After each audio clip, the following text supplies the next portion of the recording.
Hi, it's Mick with More Prana Gardens. Thanks for joining me today. You might notice this is a bonus video today. I already put out one this morning. It was a tour of our Golden Delicious Apple Tree Guild. But today is something special. And I wanted to share it with y'all. Today is my channel's 1 month anniversary. Yeah, I know, really big deal, right? Yeah. More Prana Gardens, the YouTube channel, has been up for 1 month.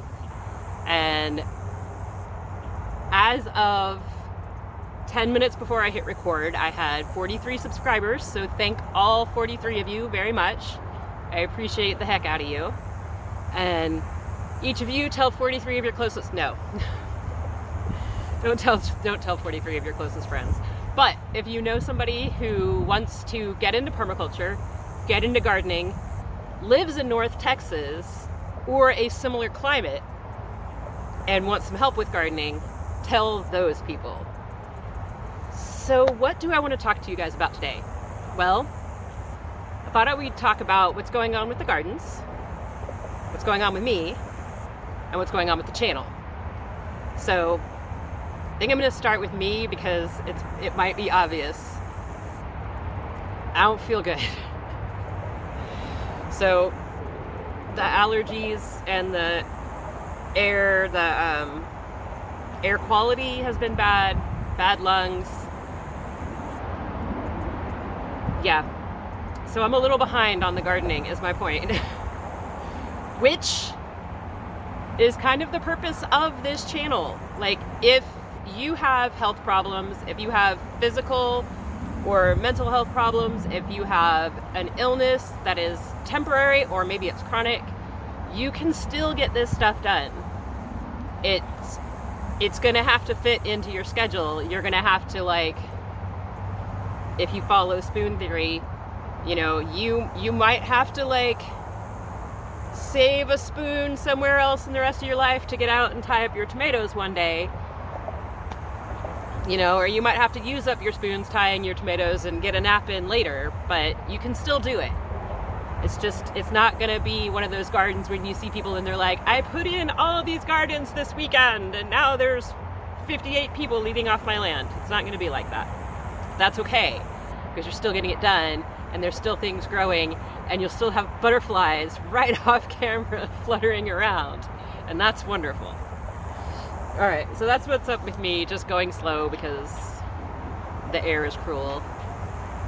I'm wondering if this little spider is going to drop into the shot here. He's trying. All right, so the channel. Let's go there next. Hello, spider.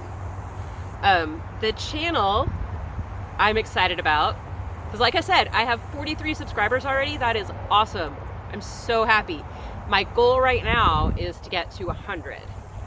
So I grew up a gymnast, and my competitive coach, his name's Ed. Ed taught us to set a goal, but not just set that goal, like figure out what you need to get to that goal, and then do like your stepping stones, right? So my goal is to get this channel monetized. That's down the line.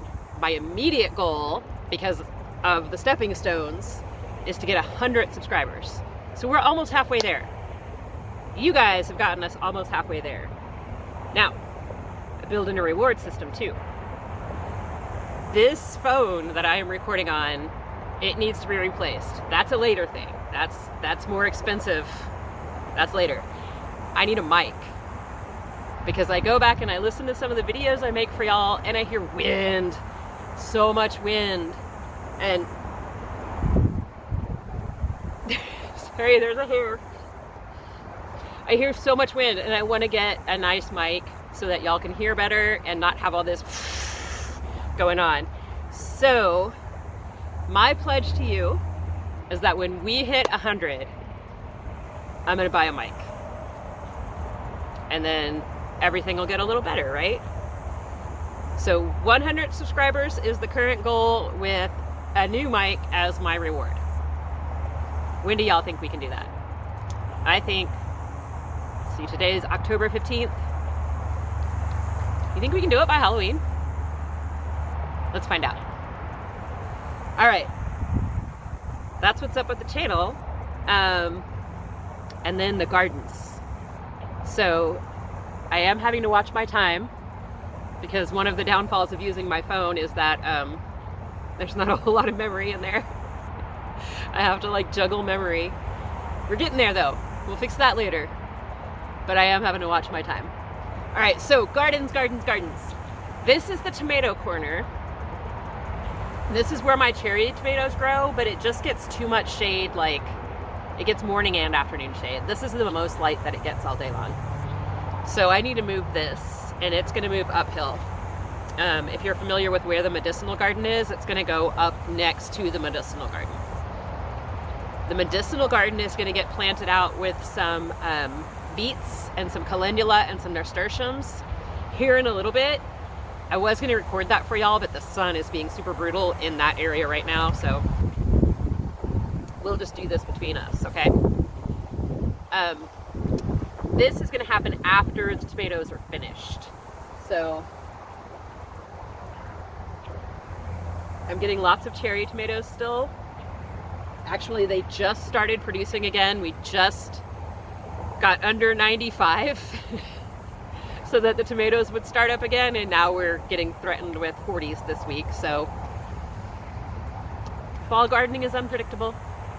I showed y'all around the Golden Delicious Guild this morning, so you know what all plans we have going on over there.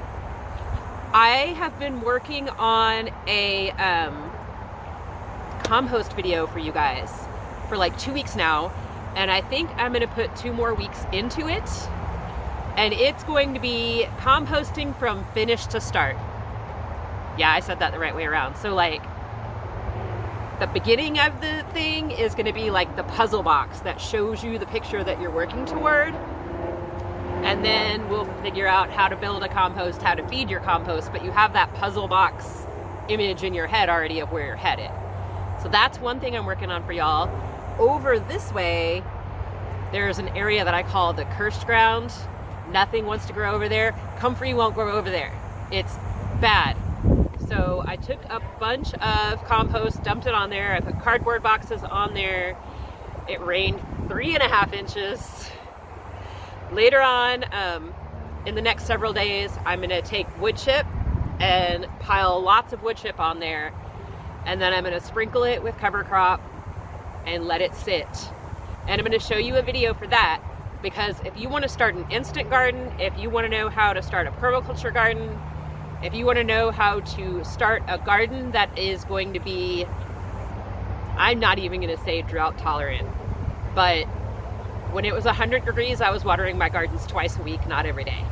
So not drought tolerant, but I'm going to teach you how to make a not so thirsty garden. And I mean, that's a start, right? If you don't have to spend a month's salary on your water bill to keep your tomatoes going, all good right there.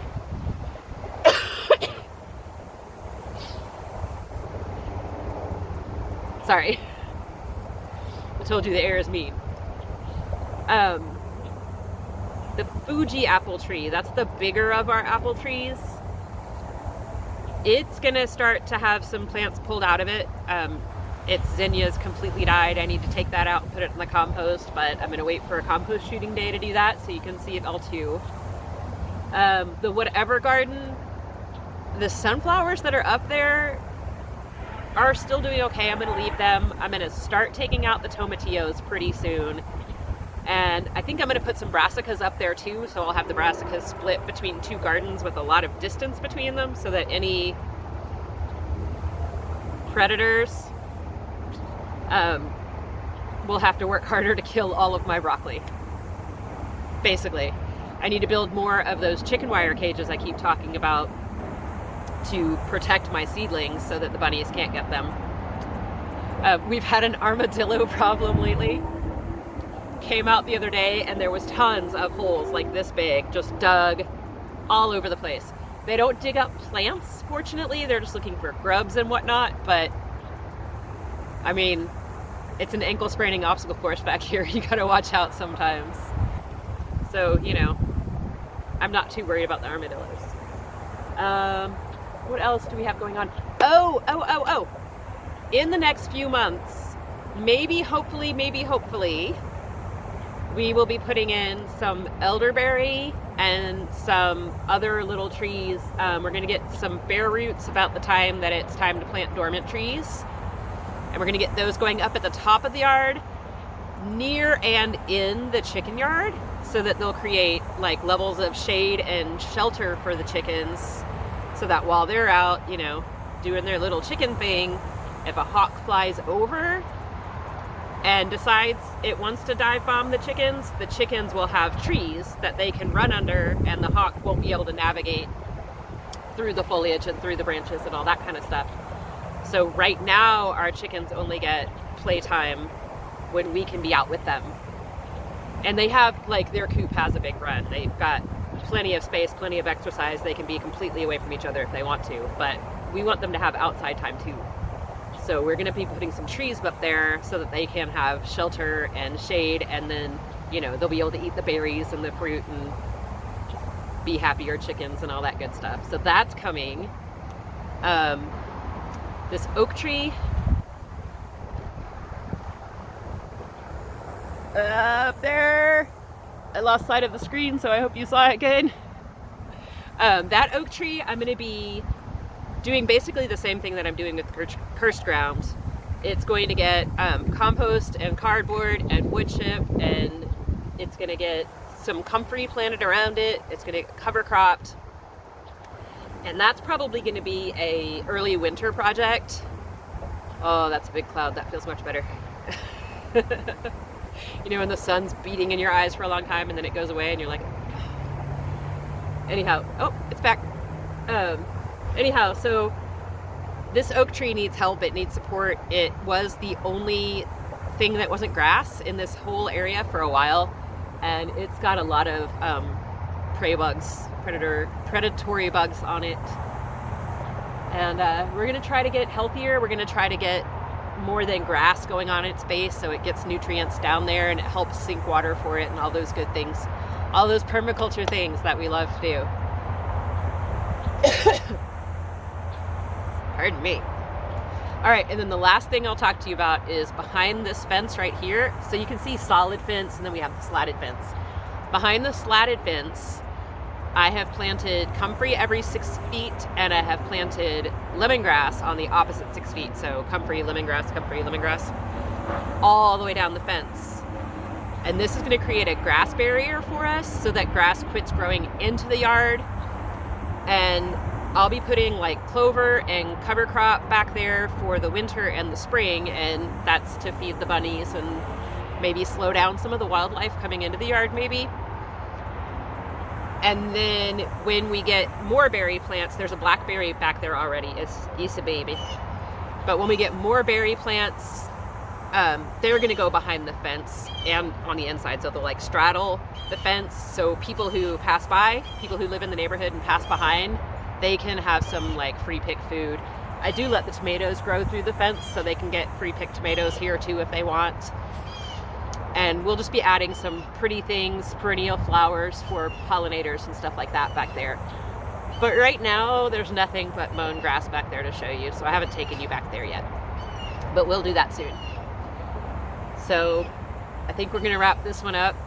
I want to thank you. If you are watching this video, thank you. If you are one of my 43 subscribers, thank you. If you are one of my 100 subscribers, thank you. If you have liked, shared, commented, thank you. Just thank you. I am very asocial. I have so much social anxiety, and this is scary for me. And you guys are just making me feel welcome and like I'm doing something useful. So I really appreciate you. Thank you so much. And here's to the next 43 subscribers and the next Monthiversary. Later, y'all.